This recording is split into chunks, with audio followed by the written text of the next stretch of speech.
Hello and welcome. My name's Victoria Hanson and I'm the Programme Manager here at the New York Times for Times Journeys. And it's my pleasure to welcome you today and to later introduce to you one of the world's leading opera experts, Fred Plotkin, who not only presents today's webinar, but who also accompanies our journey to Wexford in October. But first and foremost, why travel with the New York Times?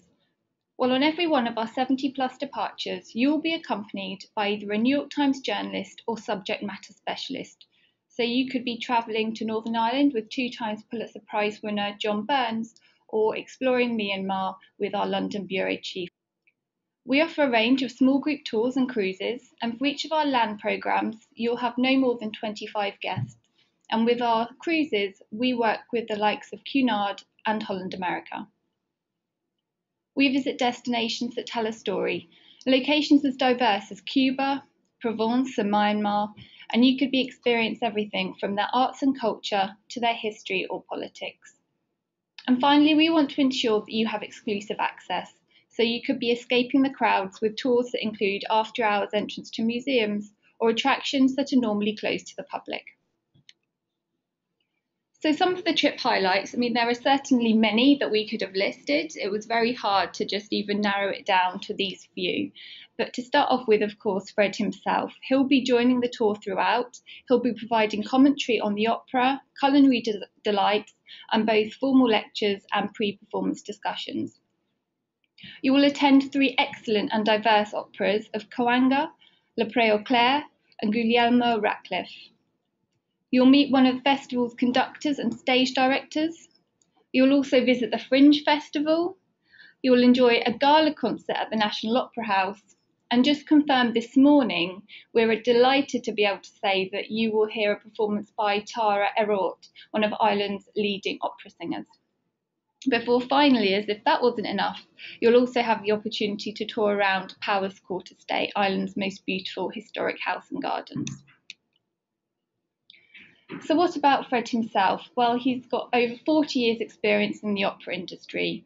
He's lectured, taught and consulted, as well as having artistic and managerial roles at some of the top opera companies, including La Scala, the Metropolitan Opera, the Royal Opera House, Covent Garden and the Lyric Opera of Chicago. He's an author of numerous books and articles on opera and classical music, including Opera 101, a complete guide to learning and loving opera. And he himself is a frequent visitor to Ireland and has immersed himself in the country's rich culture. So on that note, I'm delighted to introduce Fred not only as the presenter of today's webinar, but also as the Times Selected Specialist who accompanies our tour. Thank you very much, Tori, and greetings to all of you. I know that many people who know me associate me with Italy, and that's great. Italy is where opera was born, but I have many loves and passions that people don't necessarily know about, and one of them is Ireland. It's people, above all, it's beautiful scenery, it's literature, it's gift for singing, for song, and for interaction. It's a pleasure to be there. And one of the reasons I was very happy to be asked to lead this trip to Wexford is that it gives me a chance to go back to Ireland and be with its wonderful people. We will land on October 24th in Dublin, and we will get back to there at the end of the trip. How could we not? But first, we'll be going from Dublin Airport to Wexford, which is a 2-hour trip. However, we will stop for lunch at the Powers Court Estate, this magnificent combination of palace and gardens and a waterfall. And they have what's called the Avoca Cafe, and that's where we will be dining. I'll talk to you more about Irish food later. It is not your grandfather's Irish food. Irish food has changed radically through the years, and rather than become rather international, they've rediscovered their own ingredients. It's one of the most organic countries in the world in terms of agriculture. The cheeses are fabulous. Remember, it's an island surrounded by beautiful waters that provide some of the most magnificent fish and seafood. So there's really a lot to enjoy. We will start with that at the Avoca restaurant at Powers Court Estate, where we'll have a brief visit before going on to Wexford. Now, Wexford is one of those classic Irish towns that if you don't know it, you would drive by. But if you do happen to stop there, you would discover it's absolutely gorgeous. It's in the southern part of Ireland. The river that goes through it is called the Slaney River. There are magnificent views. You're in contact with nature all the time. You also have a very convivial atmosphere in this small town. Pubs, restaurants, very welcoming, a natural art scene that has evolved because of the Wexford Festival.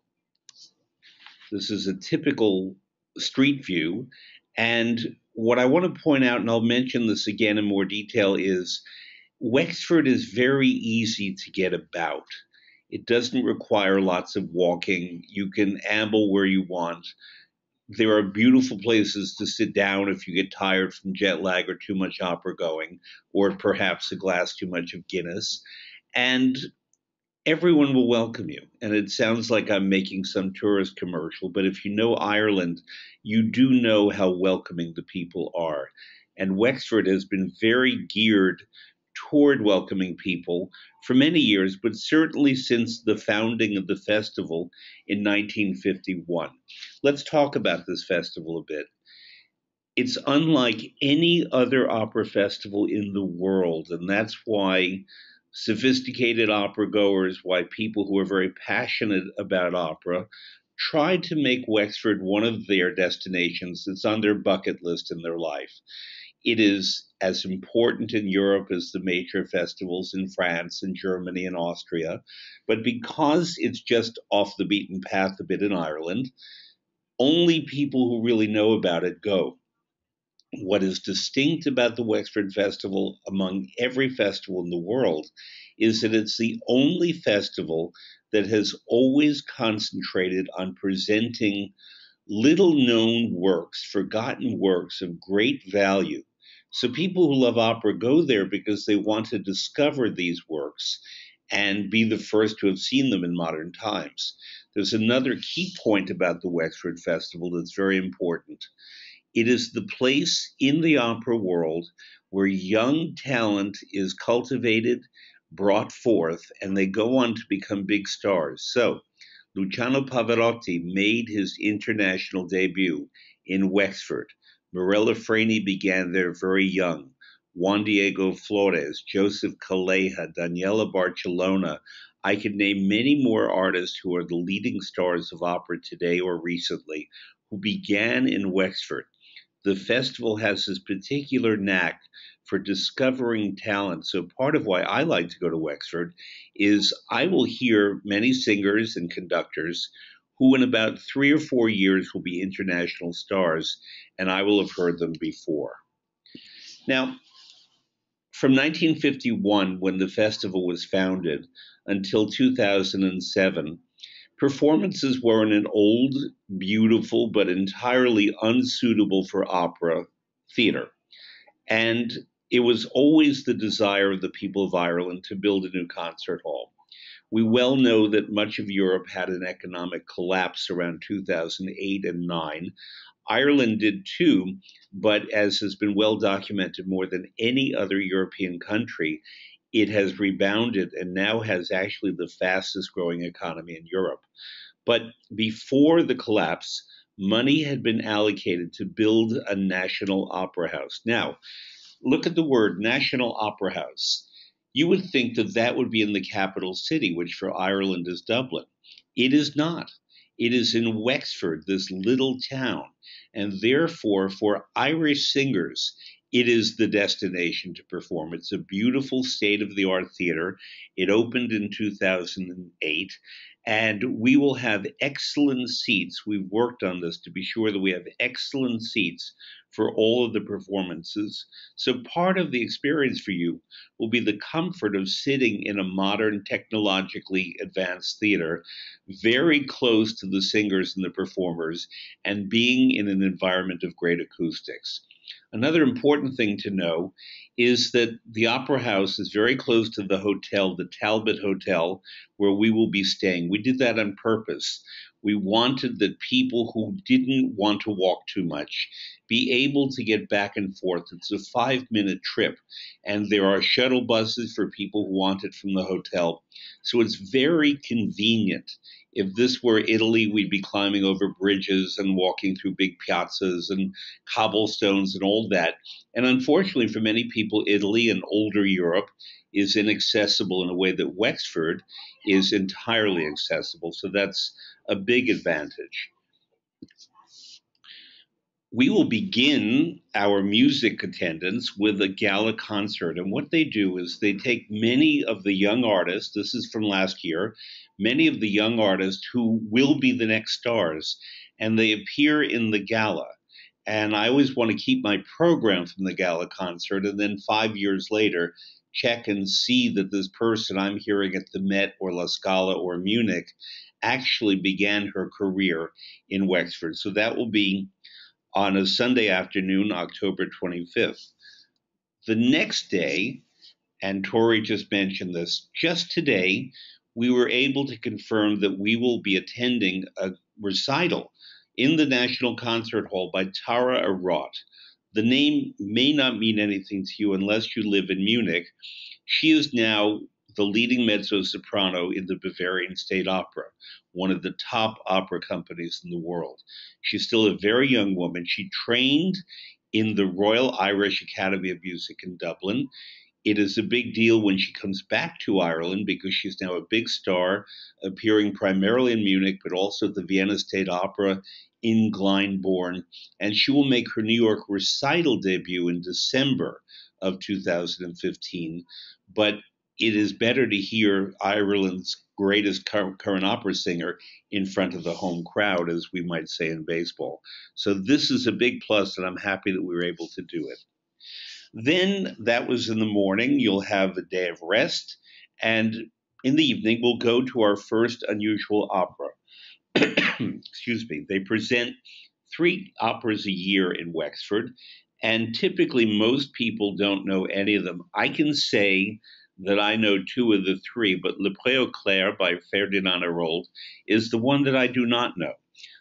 It was premiered in Paris in 1832 at the Opera Comique. The title means the clerk's meadow.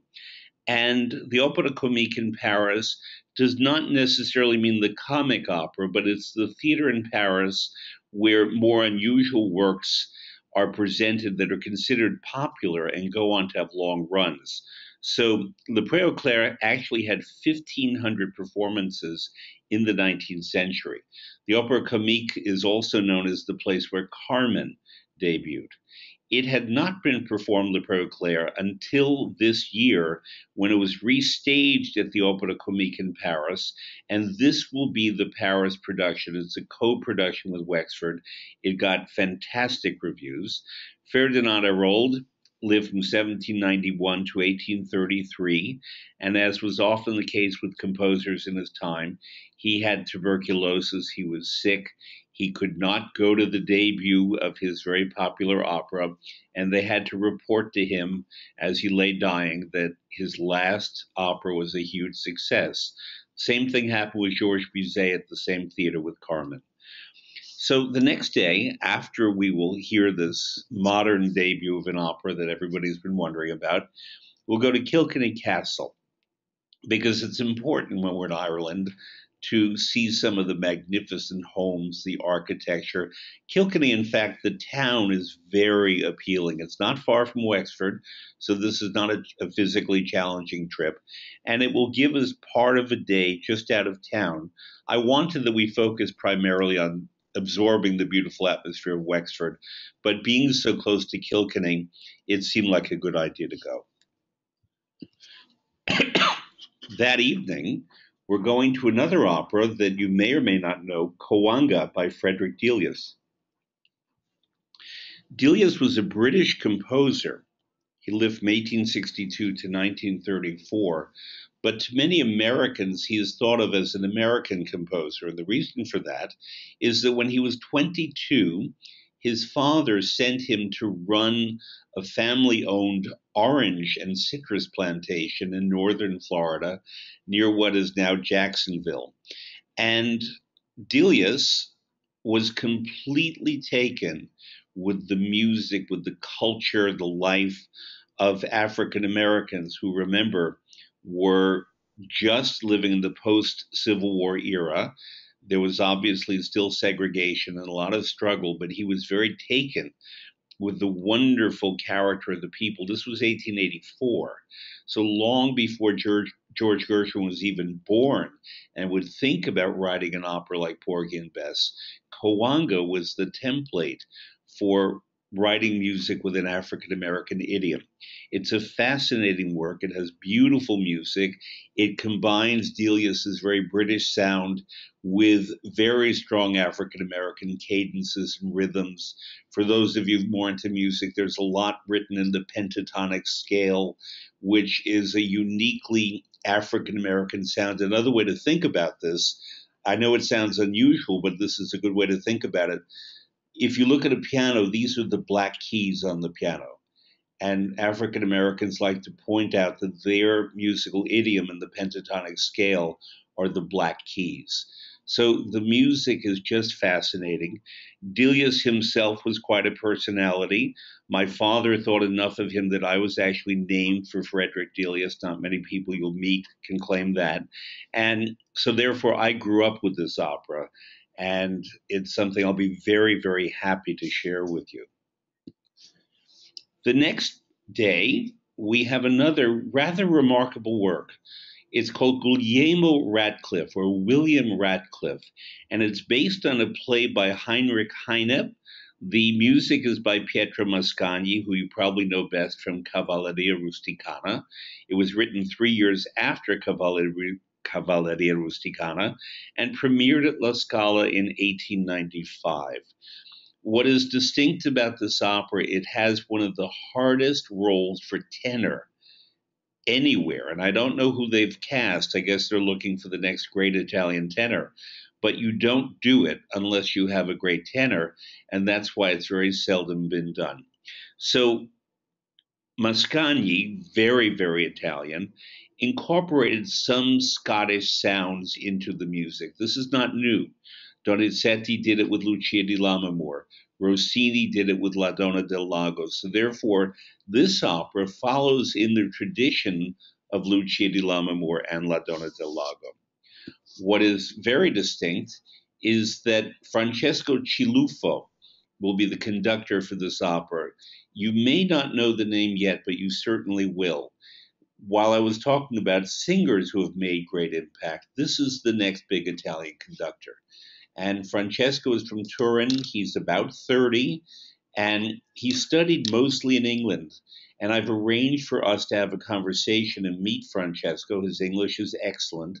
And not only is he a great conductor, he is also a composer. He's already composed a very successful opera called Il Caso Mortara, which was a story of anti Semitism in Italy in the 1920s.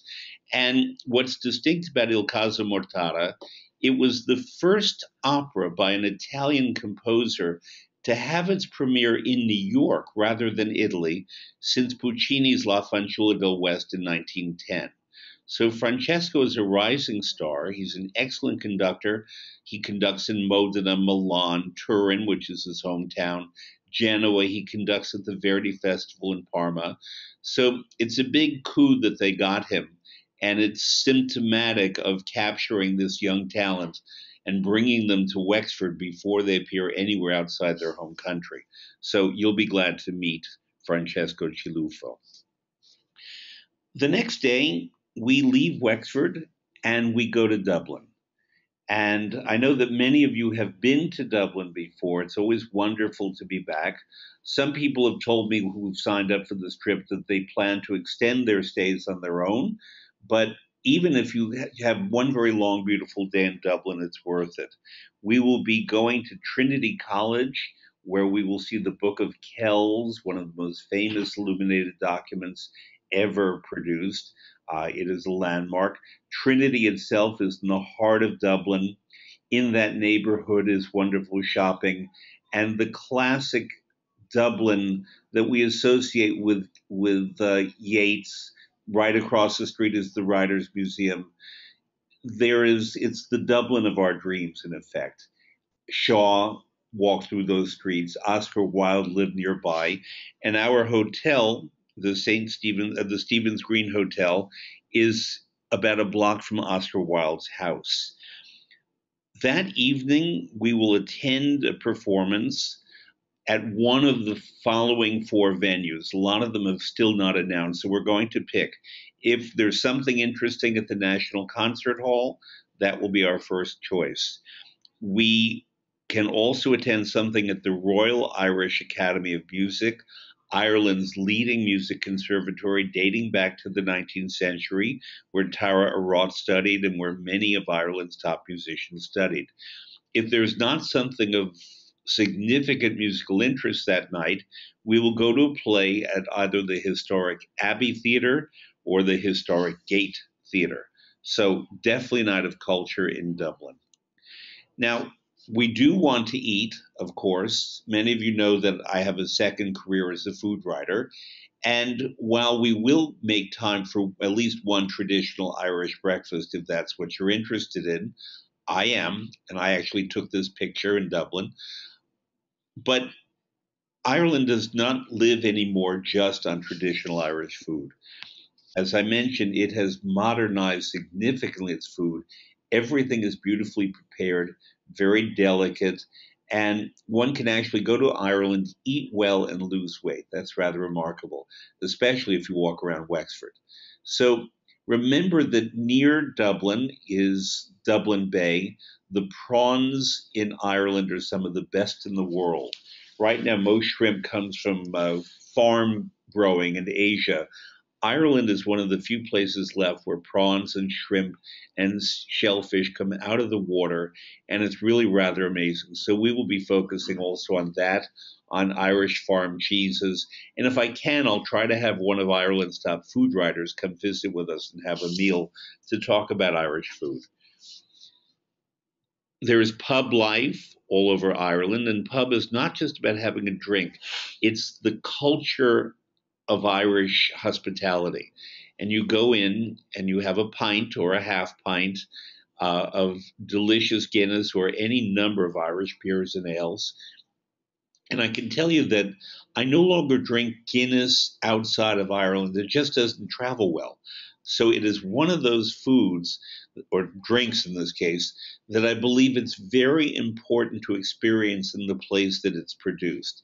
It is so much more interesting and complex and malty and satisfying had when it's directly drawn from the tap from draft in Ireland than it can ever be anywhere else. And it's Dublin's local beer.